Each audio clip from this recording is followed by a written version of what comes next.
आज का आलोच्य विषय जीवन दर्शन ही है।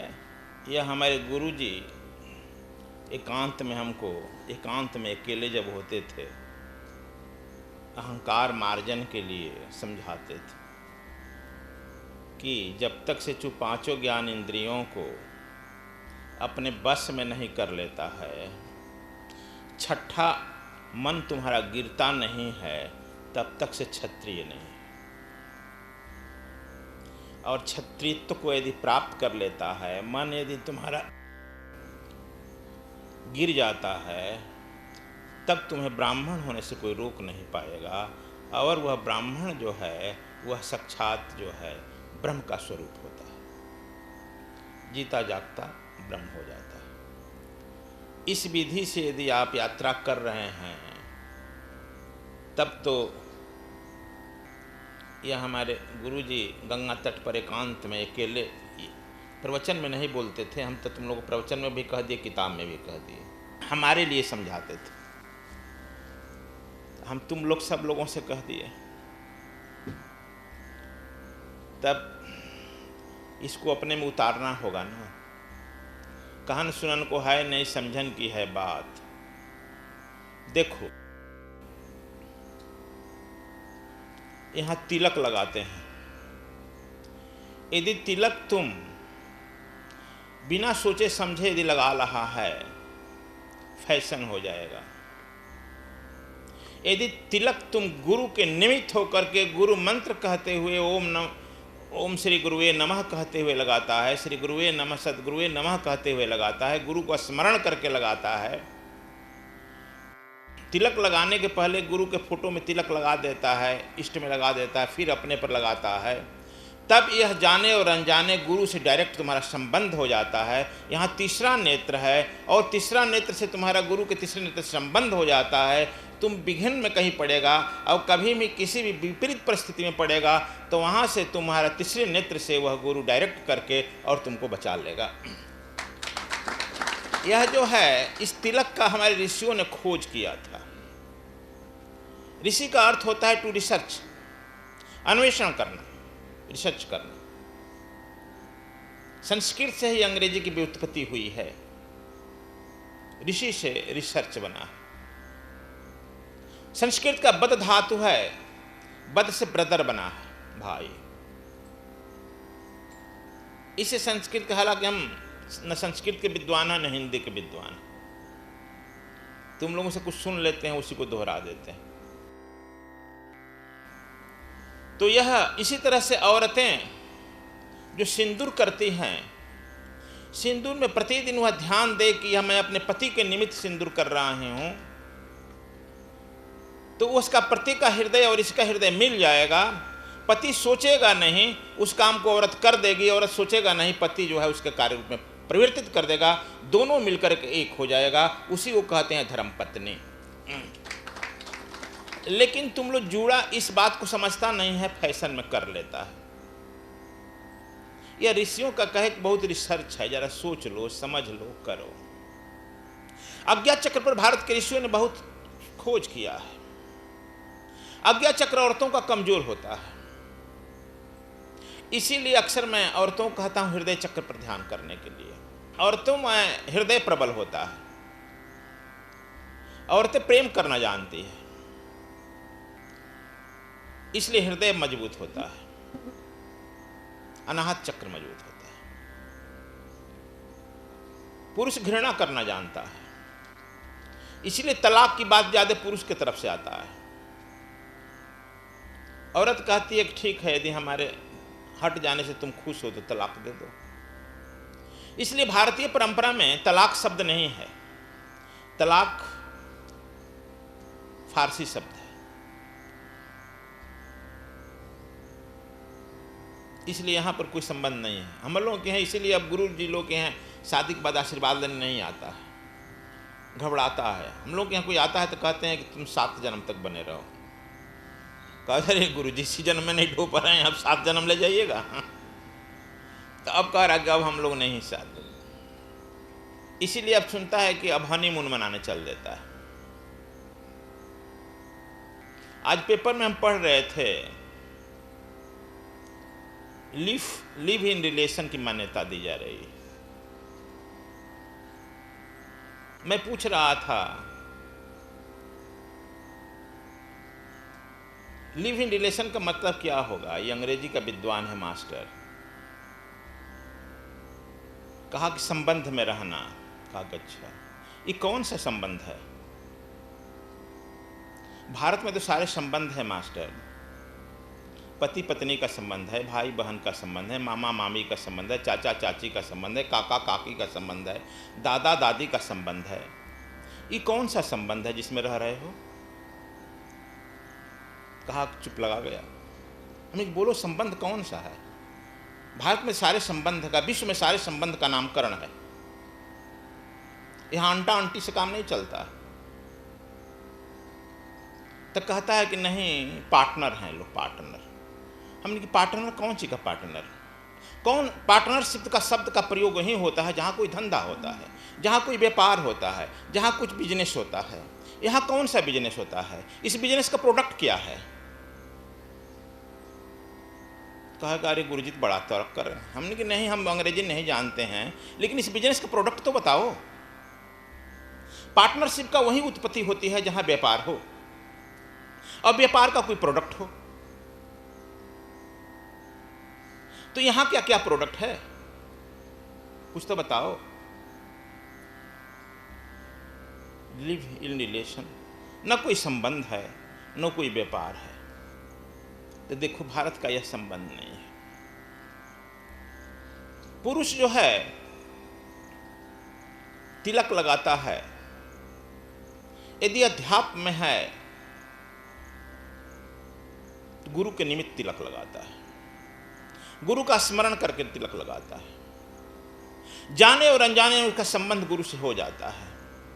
इसलिए जाने और अनजाने जब उसका पैर सरवाले की तरफ जाएगा, विश्यालय की तरफ जाएगा, तो वह उसका जो है रोक देगा वहाँ से, चूंकि वह हेड ऑफिस है और हेड ऑफिस से उसके पैर की गति को रोक देगा, स्थिर कर देगा, शराब पीने की गति को रोक देगा, उसे चाहते हुए भी गलत काम नहीं करने देगा। यह रडार है, ऋषियों का बड़ा अनुपम रिसर्च है। तुम नहीं समझ रहा, जानते हो कि नहीं? कोई पंडित जी दाढ़ी बढ़ा कर यही तरीके कर लिए अपने को? नहीं। चंदन, तीसरे नेत्र खोलने की। मैं बताया कि औरतों का तीसरा नेत्र कमजोर होता है, इसलिए औरतों को यहां पर भी चंदन लगाने का दिया गया भी थी कि उसका भी तीसरा नेत्र मजबूत हो, खुले। लेकिन नहीं मानती है, बिंदी लगा लेती है। बिंदी जो है, कई बार कहा हूं, यह अंग्रेजों का खोज है, जिसे औरतों को जो है चिड़चिड़ापन बना रहे हैं, मानसिक रूप से कमजोर रहे, इंटेलेक्चुअलिटी उसका गिरे। ये भारत का खोज नहीं है। हम लोग को अपने परंपरा को ठीक से समझ लेना होगा। हमारे यहां तो बैठने उठने का भी व्यवहार दिया गया है। एक पत्नी को ही बाएं स्थान में बैठाते, वाम भाग, और चाहे बहन हो, काकी हो, चाची हो, दादी हो, सबको दाहिने बैठाते।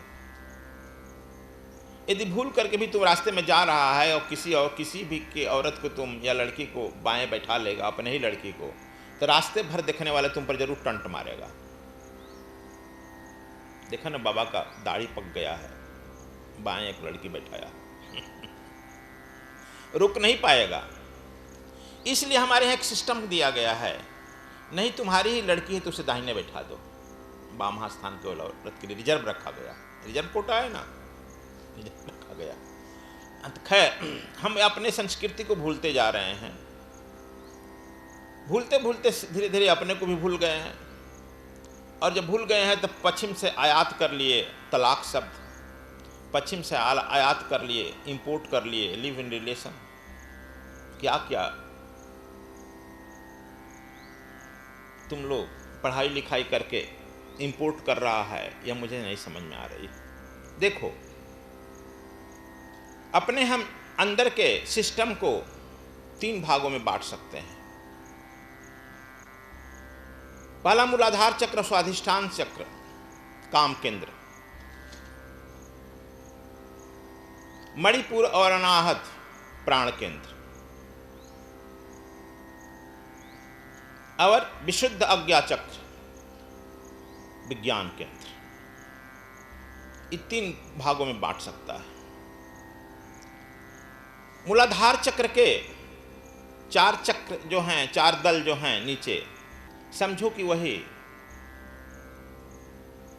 प्रेत दल है। प्रेत, पिचास, बामने, हाँकने, डांकने, शांकने। यदि तुमको भी पकड़ लिया कोई ऐसा तंत्र मंत्र कराकर, तो समझ लो कि तुम भी वही निवास कर रहा है। जैसा को तैसा मिले मिले सुम को सुम। फिर तू आता है, गुरु जी हमको झाड़ दीजिए, तो वहीं के केंद्र पर रहने वाला ना उससे बात करेगा, प्रार्थना करेगा। इसीलिए ओझा को, तांत्रिक को हम भी कहते हैं जिंदा प्रेत। कुछ मरा है वो जिंदा प्रेत। यदि तुम साधना से वह ऊपर उठ गया है, तुम्हारी ऊर्जा उठ गई है, तुमको पकड़ेगा, वहीं पर रहता है। इसीलिए मरने के बाद हम लोग प्रेत कर्म करते हैं, यानी हम पितरों को प्रेत कर्म करते हैं जो मरने के बाद, कि वह प्रेत कर्म योनि से छूट जाए। और जब तक वह सूक्ष्म शरीर में आ जाएगा, तो सूक्ष्म शरीर में जब आ जाएगा एस्ट्रल बॉडी में, तो वह रीबर्थ ले सकता है। कुछ लोग जो है वहां पर निवास करने वाले तांत्रिक, मांत्रिक, सिद्ध, अवलिया, न प्रेत होते हैं न पितर होते हैं, दोनों के बीच में होते हैं, जिन्हें हम अपदेवता कहते हैं। अपदेवता अभी जो है इस जगत में बहुत प्रचार है अभी। समझा संतोष जी? ये बहुत सिद्धियां दिखाएंगे, शरीर से मधु, शहद, लौंग, इलायची गिराने लगेंगे हाथ उठाकर, कुछ न कुछ चमत्कार दिखा देंगे, मारीच का रूप पकड़ लेंगे, कुछ न कुछ पकड़ लेंगे, और तुम चमत्कार को नमस्कार करेगा, तो फिर सीता, जगत जननी सीता ऐसी फंस गई, तो तुमको क्या कहें, फंस जाएगा। फिर गुरु जी के यहाँ भी क्या करेगा, गुरु जी वो बहुत चमत्कार करते हैं, अभी तो कुछ दिखाइए। क्या करेंगे गुरु जी? कुछ उत्तर भी नहीं दे सकते हैं। तो यह जो है अपदेवता, चूंकि प्रेत बना नहीं है, पितर है नहीं, वह साधु का स्वांग पढ़ करके आकर के सतयुग आने का, क्या क्या आने का, अभी नहीं तो कभी नहीं, क्या क्या आने का वह ख्वाब दिखाता है, और अपने माया जाल में लोगों को फंसाता है। पढ़े लिखे इंटेलेक्चुअल लोगों को, जिसको तू कहता है इंटेलेक्चुअल लोगों का ही शब्द है लिव इन रिलेशन, इन लोगों को ख्वाब दिखाकर अपने जाल में फंसा लेता है, और अपने तो जाता है और लोगों को भी उस प्रेत नरक में ले जाकर डूबने के लिए बाध्य कर देता है।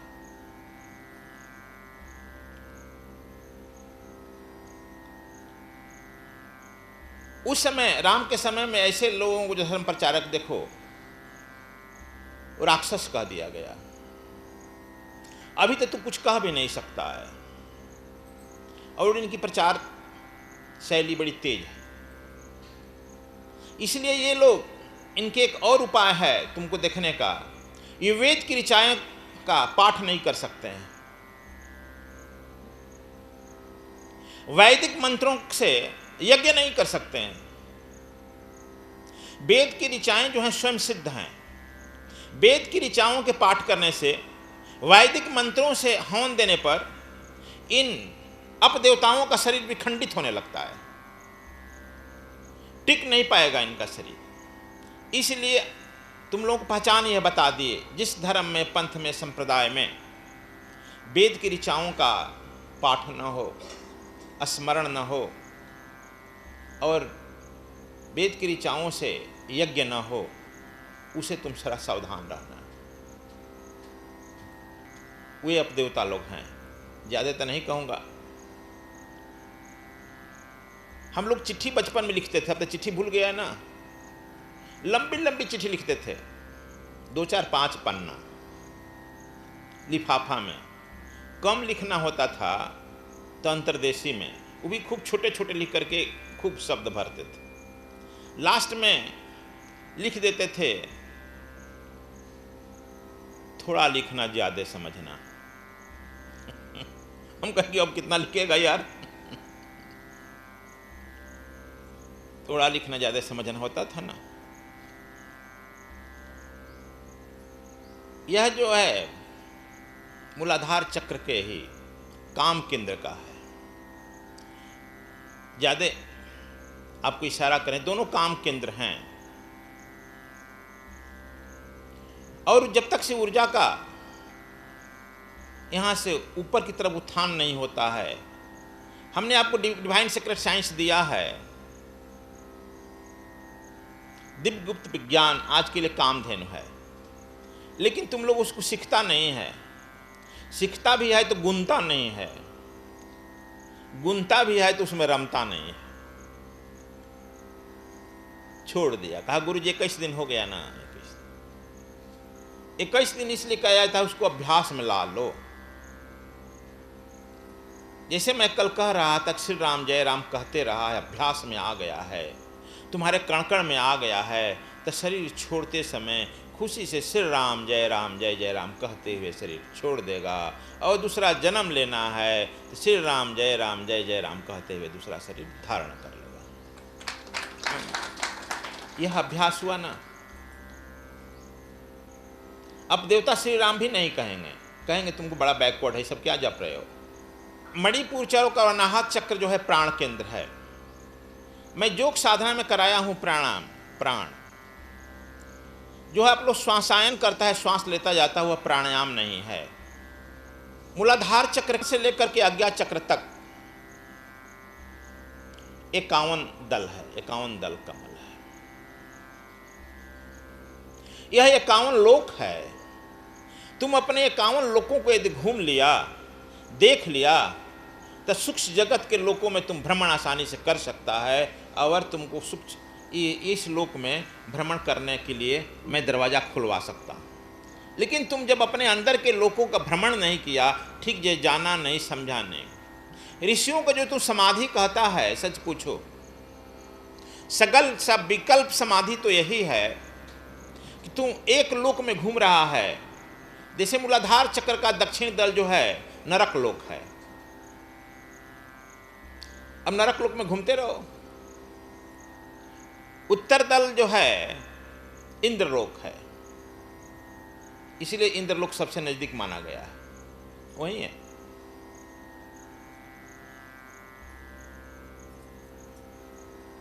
पश्चिम दल ही कुबेर लोक है। तो वह एक एक लोक में वह घूमते रहे हैं, महीनों महीनों सालों बीत जाता है, और शरीर का भान तुम ऊपर से जानते हो, भूल गया हो, तो लोक में भ्रमण कर रहे हैं। बाहर की भ्रमण रुक गई है, अंदर की भ्रमण चालू है, लेकिन मन नहीं गया है। सावधान रहना। मन है, क्योंकि घूमेगा कौन और घुमाएगा कौन? मन है। सद्गुरु स्वामी कृष्णायन जी महाराज का साहित्य आध्यात्म पथ पर चल रहे जनमानुष के लिए प्रकाश स्तंभ है, जिसके मार्गदर्शन में व्यक्ति स्वयं अपने दैहिक, दैविक, भौतिक कष्टों एवं चिंताओं से मुक्त हो सांसारिक एवं आध्यात्मिक उन्नति को प्राप्त होता है। अपने जीवन में सुख, शांति और समृद्धि के विस्तार हेतु सद्गुरु टाइम्स मासिक आध्यात्मिक पत्रिका मंगवाएं और सफलतम जीवन जीने की कला सीखें। गुरुदेव के आगामी कार्यक्रमों की जानकारी एवं अनमोल साहित्य को प्राप्त करने हेतु संपर्क करें 098 6888 6830।